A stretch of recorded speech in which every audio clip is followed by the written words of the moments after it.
Hello, my friends. Master Sommelier Peter Neptune here with a very exciting tasting today and a lineup. I'm peeking at you from behind 5 bottles of Chateau Lascombes, which is a Grand Cru Classé of 1855 in Bordeaux. They were a deuxième Grand Cru Classé, or second growth, in 1855. They're located in the appellation of Margaux, and they're the largest landowners in Margaux. With, I think, 120 hectares of vineyards. That's about 250 acres of vineyards. The estate gets its name from one of the earliest landowners who possessed the area in the 17th century, Antoine Chevalier de Lascom. And he inherited the estate from the Durfo de Duras family, which were well established in Margaux. They had their own eponymous estate, Chateau Durfo. Now I think Durfo Vivant, if I'm not mistaken. It changed hands over the years. Interestingly, during World War II, Lascom was used by Allied forces as an army headquarters as we took over France again from the Nazis. And it was acquired recently in 2022, I believe, by the holding company Lawrence Family Wine Estates, Galen Lawrence, who bought Heights Wine Cellars, Stony Hill, acquired Chateau Lascombes. Good for you, freaking awesome, and really set about improving quality. The whole idea was just to make this a true second growth in quality. He hired Axel Heinz, a very famous winemaker, and the director of Ornellaia and a Cookie Merlot called Massetto. And Axel is known colloquially as the king of Merlot because they have released a 100% Merlot wine for the first time with the 2022 vintage, which I'm going to taste. It's called Cote de Lascombes. It's interesting, of all the left bank estates, Lascom actually has probably more Merlot than anybody else. The estate is planted to 50% Merlot with 45% Cabernet Sauvignon and 5% Petit Verdot. So the blend varies from vintage to vintage. The wines have always been, mostly Merlot, which is a little bit of an anomaly for the left bank, and have always been softer, rounder, and a little more approachable. I think what Axel is trying to do, without putting words in his mouth, is trying to make a wine that is, again, true second growth quality with aging potential and maybe a little more Cabernet Sauvignon in the blend, and that's why they're making this 100% Merlot here, La Cote. The wine has always been a little over-oaked, perhaps. Recent owners have backed a little off on the oaks, and Axel has backed off way big time, back to 80%, 70%, 60% new oak, which I think is a better thing. You don't want the wine overwhelmed by new French oak. You want the grapes to come through this excellent terroir, which is gravel, with the exception of this 5-hectare plot of blue clay on the estate down near the Gironde estuary, and more of a terroir here like Pomerol over on the right bank. And that's why this is 100% Merlot. And I've tasted the wine before. I did a tasting of these wines at High Time Wine Cellars in August. Shout out to my friends, my bros, my sisters at High Time.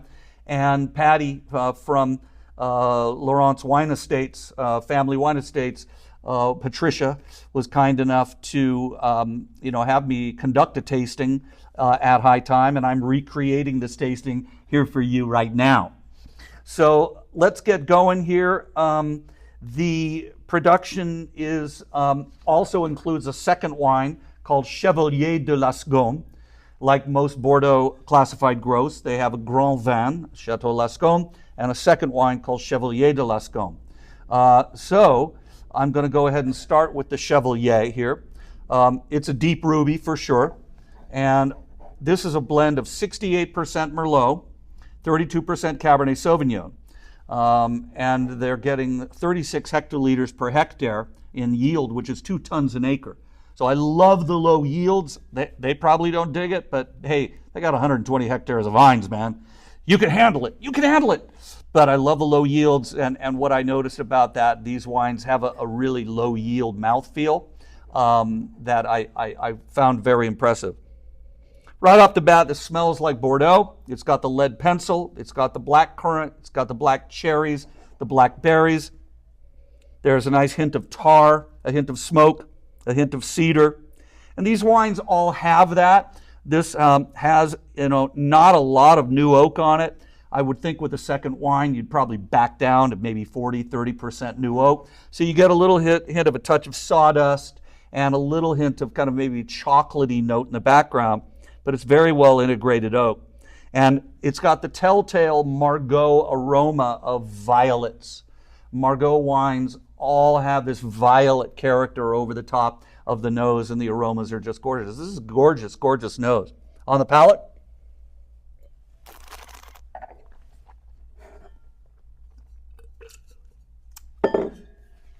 whoops, the wine's dry, acid's medium plus, tannin, a velvety, gorgeous, mouth coating, chewy, absolutely integrated, medium plus tannin.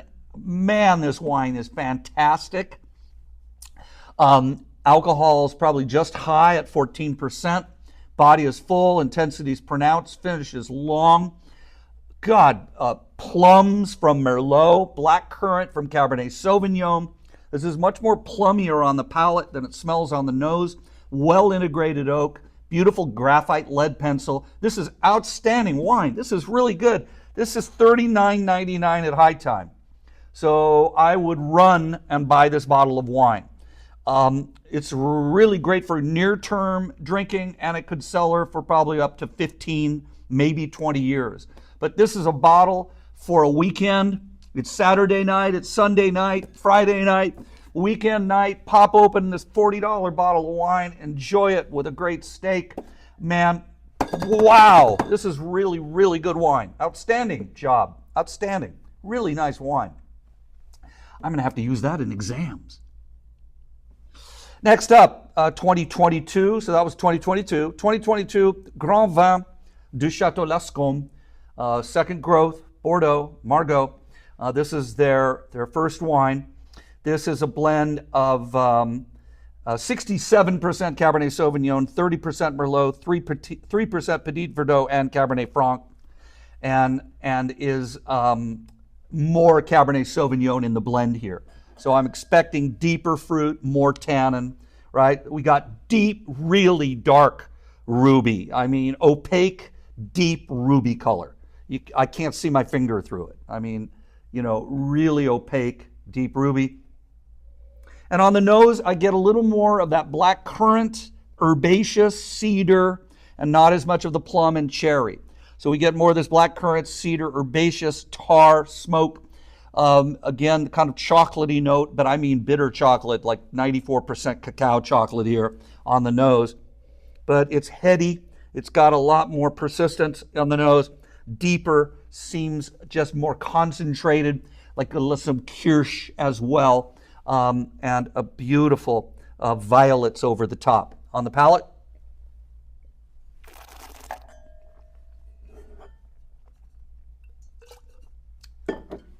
wow, big wine. So wow, what a difference. Clearly Grand Vin meant to be either decanted about half an hour ahead of time or cellared 10, 15, 20 years. Dry, bone dry, acid medium plus, tannin high. Alcohol is probably just high, 14%-ish. Body's full, intensity pronounced, finish is very long. Very chewy tannin, grippy. This is bigger wine, more Cabernet Sauvignon, a lot more concentration.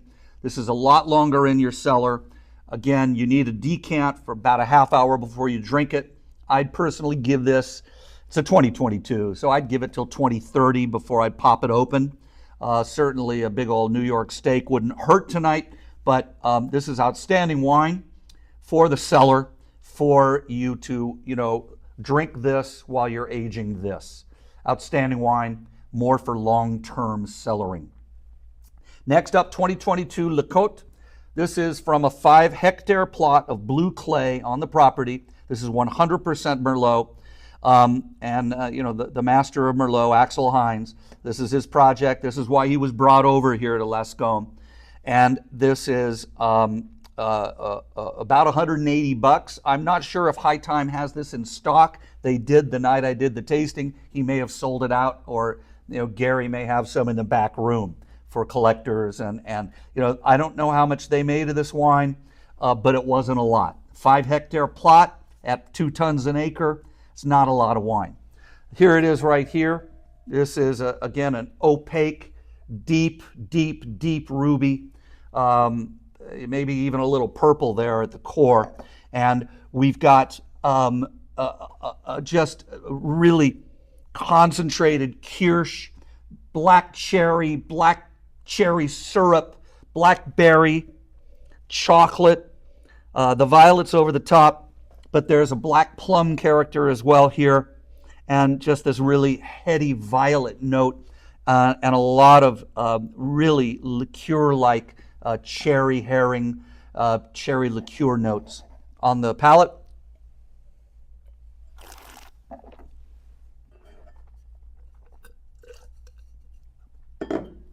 Well, that's a heck of a mouthful of wine. Wow. Tannin. Dry. Acid's medium plus. Tannin is high. Mouth coating. Long-term wine. This is a wine to cellar. I hate to say collect, but I collect wine to drink in 20 years or 30 years. But this is a wine for the cellar. It's got high tannin. It's got mouth coating feel to it. 100% Merlot. Unbelievable wine. Really outstanding wine. This might be perfect wine in about 10 years. So if you've got the money and you've got the space in your cellar, I would buy a 6-pack, lay it down for about 10 years.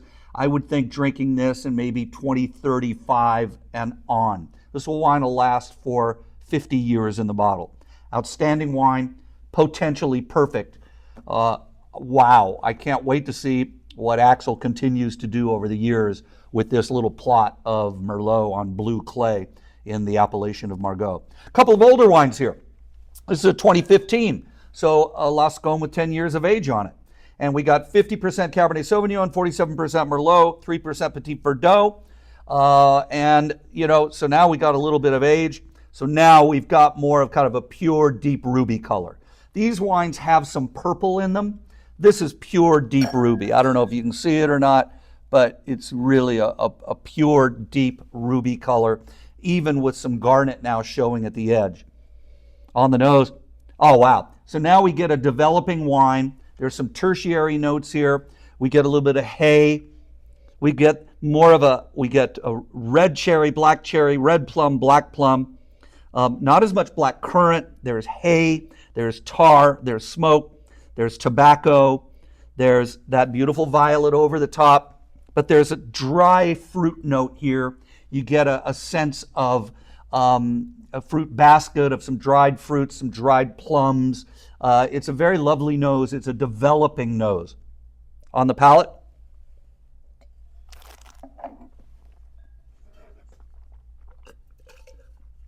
well, after the tannin of those two wines, it's got high tannin too. Wowie wowie! Dry, acid medium plus, tannin, high, mouth coating, but a little bit more friendly, a little bit more approachable. Mouth coating for sure. I just need some lamb chops or a veal chop or a good old steak à poivre, and I'm all good with this wine. This is, God dang, I hate to say outstanding with all these wines. It's very good to outstanding. How's that? It's got a long finish. It's got this cherry, plum, black raspberry, a little bit of blackberry, tar, tobacco, that kind of hay, straw hay on the floor. Some herbs here, a little bit of a kind of a dried herbal character, dried fine herb, and really, really nice wine. This is about $109.99. I'd frankly give this another 5 years in the cellar. This is 10-year-old wine. I'd like to taste this wine at 15 years old. I'm going to call this very good, potentially outstanding. Finally, I got a 2010 here. 15 years of age on it, should be just about optimal. This is 55% Cabernet Sauvignon, 40% Merlot, 5% Petit Verdot. Again, yields of 2 tons to the acre. And here we've got, again, a deep ruby, but you start seeing the garnet there on the rim.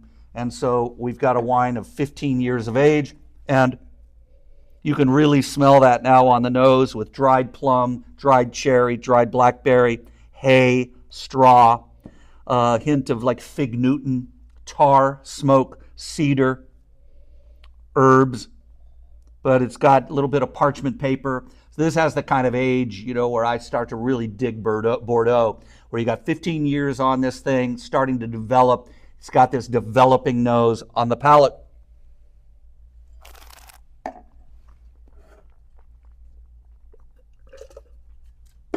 Here we go. That's got it all. Mouth filling, dry, acidity medium plus, tannins high, but really enjoyable, mouth coating. It's almost like the tannin of this 22 Chevalier. This actually has the softest tannins of all the wines. I would think they macerated this on the skins for fewer days. These wines are all Grand Vin. This wine has mouth coating tannin, very ripe, very chewy. 2010 was a great vintage, following on the heels of 2009, a great vintage. So they had 2 in a row in Bordeaux on the left bank. That's outstanding wine, for sure. Outstanding now, outstanding in 10 years. You could drink this tonight. It is $119.99 at High Time. I believe it's in stock. You could drink this tonight and over the next 25 years, maybe 30. Really outstanding wine. I love the tannins of these wines. I love their combination of cherry, plum, and blackcurrant. I think the oak is well managed. Even these older wines that probably saw 80% new oak, I think it's well managed oak. I don't think the oak overwhelms. It comes off chocolatey rather than vanilla-y, if that's a word, and cedary. But what a lineup. This has been a pleasure. Bravo to Chateau Lascombes.